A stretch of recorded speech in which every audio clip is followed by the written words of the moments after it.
The city thrummed with life. People bustled down Fifth Avenue, weaving through the crowds, their faces a blur of determination and indifference. I was just another anonymous figure in the sea of humanity, but inside, a storm was brewing. My name is Thomas, and this is the story of the day I faced my deepest fears. It started with a prickling sensation at the back of my neck, a familiar harbinger of the storm to come. I was standing outside a coffee shop, waiting for my order, when I felt it. The cold sweat trickled down my spine, and my heart began to race. I tried to focus on my breathing, counting the inhales and exhales, but the city's cacophony drowned out my efforts. As I looked around, I noticed the sharp contrast between my internal turmoil and the external calm. Business people hurried past, engrossed in their conversations, and tourists snapped photos of the towering skyscrapers. I felt a pang of envy for their apparent ease, a stark reminder of my own struggle. The smell of freshly brewed coffee wafted through the air, mingling with the city's distinct scent of asphalt and exhaust. Normally, this aroma brought me comfort, but today it only heightened my nausea. I wiped my damp palms on my jeans, trying to steady myself as the wave of anxiety intensified. The saliva pooled in my mouth, thick and unmanageable. I swallowed reflexively, but the action only made it worse, triggering a gag reflex that I barely managed to suppress. My throat constricted, and I felt the walls closing in. I needed to spit to get rid of the suffocating saliva, but the fear of drawing attention paralyzed me. My hands trembled as I clutched the paper cup, my knuckles white with the effort. A man brushed past me, muttering an apology. His brief touch felt like an electric shock, amplifying my discomfort. I scanned the crowd, hoping for a sympathetic face, but everyone was engrossed in their own worlds. The bustling city, which once offered anonymity, now felt like a prison. The noise of the street grew louder, each sound a needle pricking my fragile composure.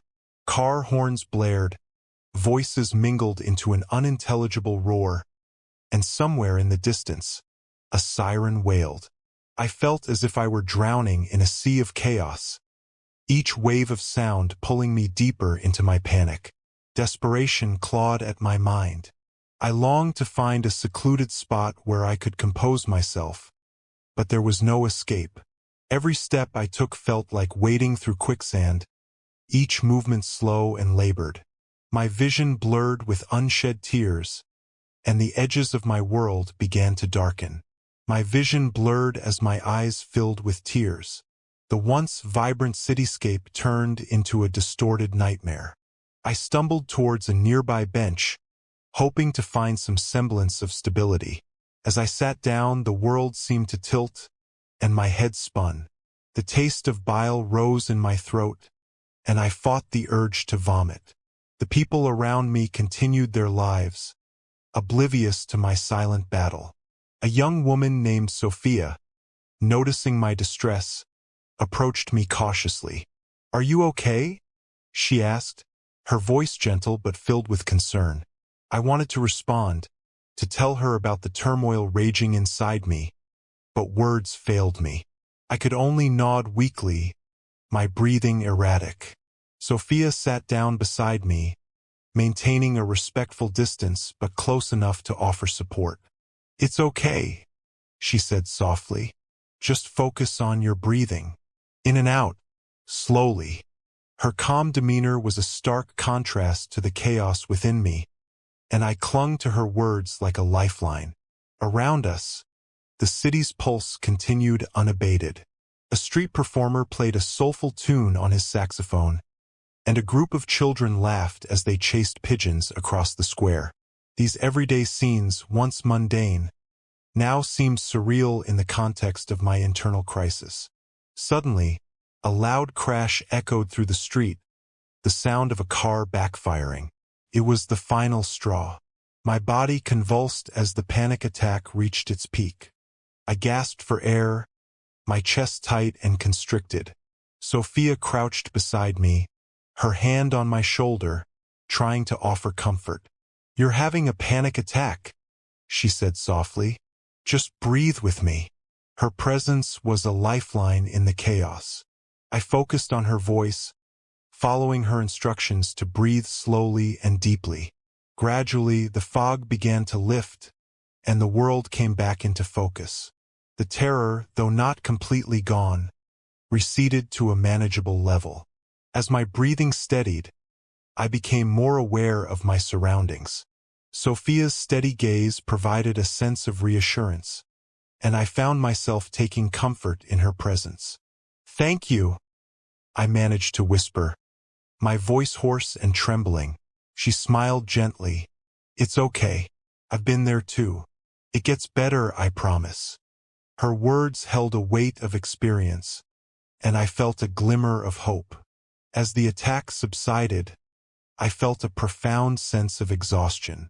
Sophia stayed with me, offering words of encouragement. "You should see a doctor," she suggested. "There's no shame in getting help." Her words struck a chord, and I realized how long I had been suffering in silence. I thanked Sophia for her kindness and slowly made my way home. The city's hustle and bustle continued around me, but I felt different. The experience had shaken me to my core, but it also opened my eyes to the importance of seeking help. Walking through the familiar streets, I noticed details I had often overlooked.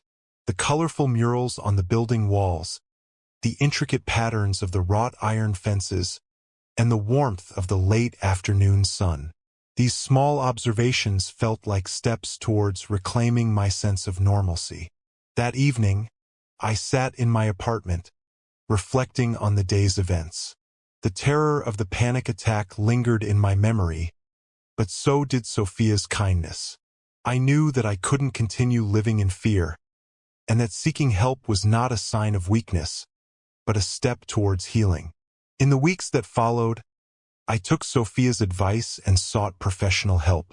Therapy and medication became part of my routine, and I learned strategies to manage my anxiety.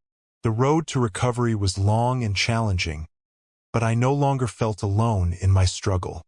Reflecting on that day, I realized the importance of acknowledging our vulnerabilities and seeking support. Anxiety is a silent battle that many face, but we don't have to fight it alone. Until we reach out for help, the terror remains a constant companion. But with the right support, we can find a way to live with our fears and reclaim our lives. I joined a support group where I met others who shared similar experiences. Their stories resonated with me, and together we formed a network of understanding and empathy. We celebrated each other's progress and offered solace during setbacks, creating a community bound by resilience. Through therapy, I delved into the root causes of my anxiety. Childhood traumas, unresolved conflicts, and unspoken fears surfaced, and with the guidance of my therapist, I began to address them. The process was painful but cathartic, a necessary journey towards healing. The office buzzed with the energy of a typical Monday morning in London. Phones rang incessantly, keyboards clattered, and the murmur of conversations filled the air. Amidst this organized chaos, I sat at my desk, trying to steady my racing thoughts. My name is Sarah, and today was the day of our quarterly review meeting, a high-stakes event that always sent my anxiety into overdrive. The room was suffused with the aroma of freshly brewed coffee, a scent that usually provided comfort, but now only heightened my unease. My heart pounded in my chest, a relentless drumbeat that echoed in my ears. I could feel the weight of the impending meeting pressing down on me, each tick of the clock amplifying my dread.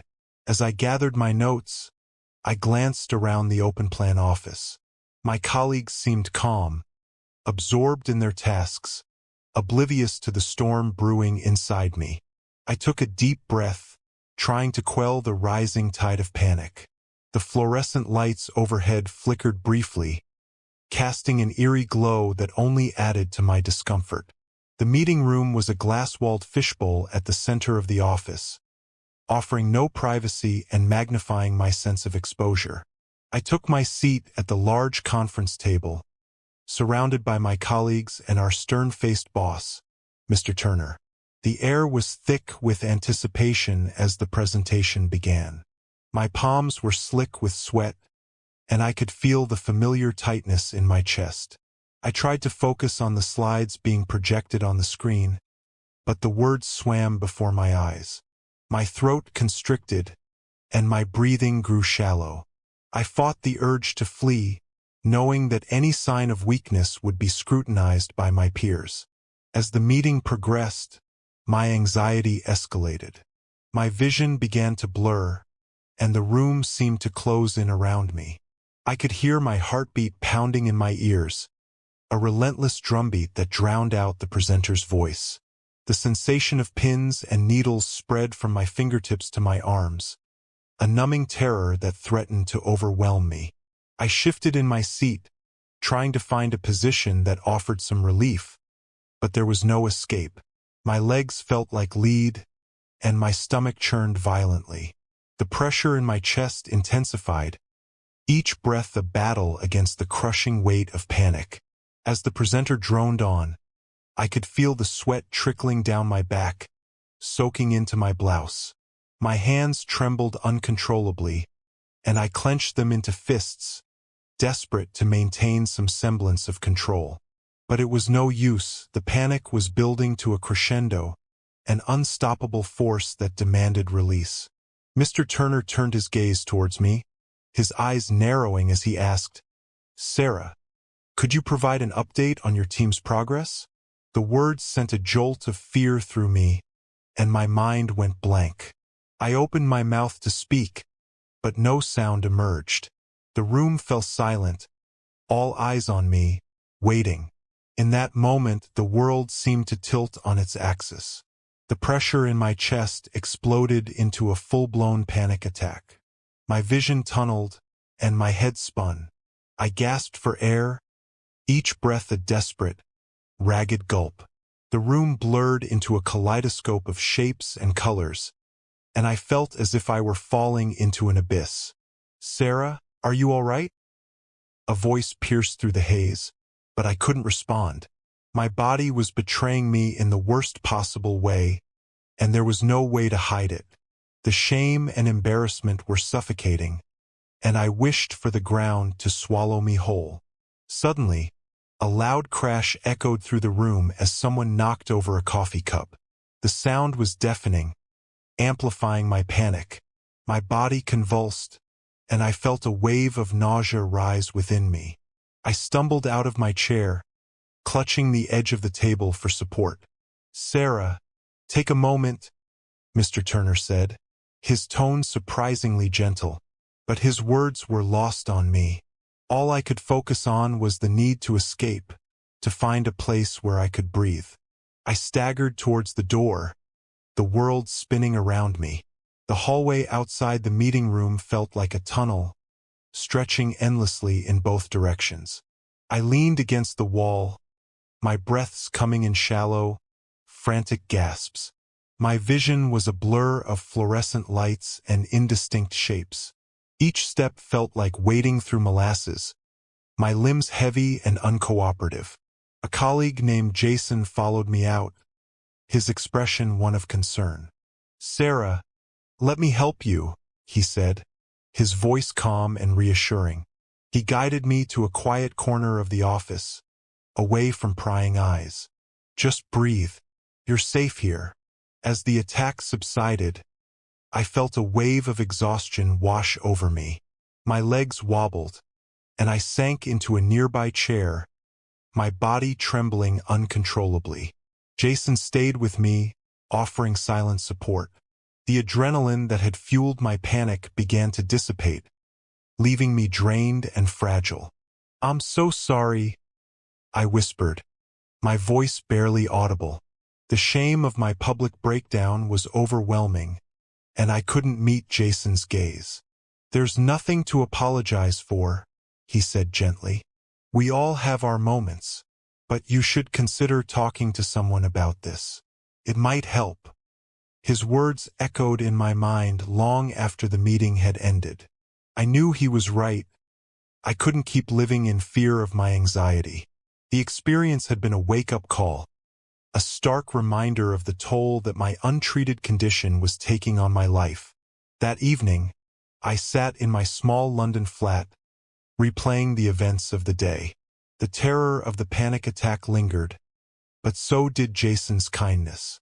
I knew that I needed to take control of my anxiety before it consumed me entirely. In the weeks that followed, I took Jason's advice and sought professional help. Therapy became a crucial part of my routine, providing me with the tools to understand and manage my anxiety. The journey was neither quick nor easy, but it was a path towards healing. Reflecting on that fateful meeting, I realized the importance of acknowledging our struggles and seeking support. Anxiety is a silent battle that many face, but it doesn't have to be fought alone. With the right help, we can find a way to live with our fears and reclaim our lives. I joined a support group where I met others who had experienced similar challenges. Their stories resonated with me, and together we built a network of understanding and empathy. We celebrated each other's victories and offered comfort during setbacks, creating a community bound by resilience. Through therapy, I delved into the root causes of my anxiety. Childhood traumas, unresolved conflicts, and unspoken fears surfaced, and with the guidance of my therapist, I began to address them. The process was painful but cathartic, a necessary journey towards healing. The town of Amherst, Massachusetts, was known for its historical charm and serene landscapes. But for me, it had become a place of haunting memories. My name is Michael, and the death of my younger brother, David, had left an indelible mark on my soul. The grief was a constant companion, and little did I know, it was about to become something much darker. David's funeral was a somber affair. The weather mirrored my mood, with overcast skies and a chilling breeze. We laid him to rest in the family plot at Evergreen Cemetery, a place that, until then, had held only fond memories of childhood visits to our grandparents' graves. As the last shovelful of earth fell, I felt a pang of anxiety, a sense of foreboding that I couldn't shake. That night, I found myself tossing and turning, unable to escape the image of David's grave. My chest felt tight, and my mind raced with thoughts of mortality and loss. The air in my room grew stifling, and I felt as though I were suffocating under the weight of my grief. A week later, I decided to visit David's grave alone. The cemetery was eerily quiet, the only sound being the rustle of leaves in the wind. As I approached his tombstone, a wave of dizziness washed over me. My heart began to race, and I struggled to catch my breath. The familiar symptoms of anxiety were back, but this time they felt more intense, more invasive. I knelt by David's grave, trying to calm myself. The ground felt unnaturally cold, and I could swear I heard whispers carried by the wind. A shiver ran down my spine, and I quickly stood up, my hands trembling. As I turned to leave, I caught a glimpse of a shadow moving behind a nearby tree. I froze, my pulse pounding in my ears. The shadow disappeared, leaving me questioning my sanity. I hurried back to my car, my mind reeling with confusion and fear. That night, the anxiety returned with a vengeance. My chest felt like it was being crushed, and my vision blurred. I was certain that I was losing my mind. The days that followed were a blur of panic and unease. I began to see shadows out of the corner of my eye, fleeting figures that vanished when I turned to look. At night, I heard whispers and soft, indistinct murmurs that seemed to come from nowhere. Sleep became impossible, and I found myself pacing the house, my mind racing with dread. One evening, as I sat in my living room, the temperature dropped suddenly. A cold sweat broke out on my forehead, and I felt a presence in the room with me. My heart raced, and my breathing grew shallow. The walls seemed to close in, and I felt a crushing pressure on my chest. Panic seized me, and I bolted out of the house, gasping for air. Outside, I ran into my neighbor, Mr. Thompson, an elderly man who had lived in Amherst his entire life. He looked at me with concern. "Michael, are you all right?" he asked, his voice steady and calming. I don't know," I stammered. "Something's wrong. I keep seeing things, hearing things. I feel like I'm going crazy." Mr. Thompson's expression grew serious. "There are old stories about this town, about the cemetery. Some say it's haunted. Maybe you're not imagining things after all." Desperate for answers, I decided to visit the cemetery one last time. The air was thick with an oppressive stillness as I walked through the gates. My heart pounded with each step, and the shadows seemed to writhe and twist around me. I reached David's grave and knelt, hoping to find some peace. But the peace never came. Instead, the whispers grew louder, and the shadows coalesced into a dark, menacing figure. It loomed over me, its eyes glowing with a malevolent light. My breath caught in my throat, and I felt an icy hand close around my heart. Panic surged through me, more intense than ever before. I tried to scream, but no sound came out. The figure leaned closer, and I could feel its cold breath on my skin. "You cannot escape," it hissed. "He belongs to us now." The world spun, and I felt myself falling into darkness. When I awoke, I was lying on the ground, the morning sun filtering through the trees. The figure was gone, but the terror lingered. I stumbled to my feet and fled the cemetery, vowing never to return. The anxiety had reached a new, horrifying level, and I knew I needed help. Back home, I collapsed onto my bed, my body trembling with exhaustion. The encounter at the cemetery replayed in my mind, a relentless loop of fear and despair. I realized that whatever was haunting me was tied to David's grave, and that it would continue to torment me unless I found a way to stop it. I decided to seek out both medical and spiritual help. I visited a therapist who specialized in anxiety disorders, hoping to find some relief from the constant panic. At the same time, I reached out to a local priest, Father O'Leary, who was known for his work in exorcisms and spiritual cleansings. Father O'Leary listened patiently as I recounted my experiences. His face grew grave as he nodded. "There are forces in this world that we do not fully understand," he said. "It sounds like you are dealing with something very old and very powerful. We will need to perform a cleansing ritual at the cemetery." In the weeks that followed, I worked with my therapist to develop coping strategies for my anxiety.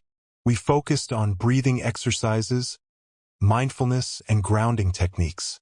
Slowly, I began to feel more in control of my emotions, though the fear of the supernatural lingered. Father O'Leary and I prepared for the cleansing ritual. He instructed me to gather personal items that belonged to David, as well as items that held significance to our family. On the day of the ritual, we returned to the cemetery, the air heavy with anticipation. The ritual was intense, a blend of prayers, holy water, and incense. As Father O'Leary chanted, I felt a sense of calm wash over me. The shadows seemed to recede, and the oppressive presence lifted. By the time we finished, the cemetery felt lighter, as if a weight had been lifted. Reflecting on the experience, I realized that the supernatural encounter had forced me to confront my deepest fears. Anxiety, like the shadows that haunted me, was a powerful force, but it was not insurmountable. With the right support and determination, I could find a way to live with my fears and reclaim my life. In the months that followed, I continued my journey of healing. Therapy and spiritual guidance became integral parts of my routine. The panic attacks became less frequent, and I learned to manage my anxiety with the tools I had been given. I also began to share my story with others, hoping to raise awareness about the impact of anxiety and the importance of seeking help. My experiences, though terrifying, had taught me valuable lessons about resilience and the strength of the human spirit. The supernatural encounter had been a catalyst for change, pushing me to seek help and confront my fears. It was a journey I would never forget, but one that ultimately led me to a place of peace and understanding. Thank you for watching our stories. Did you enjoy it? What do you think could have happened next? We'd love to hear your thoughts in the comments below. If you want more stories based on real-life events, click on the video appearing on your screen now. Don't forget to subscribe to our channel for more thrilling tales. See you in the next video.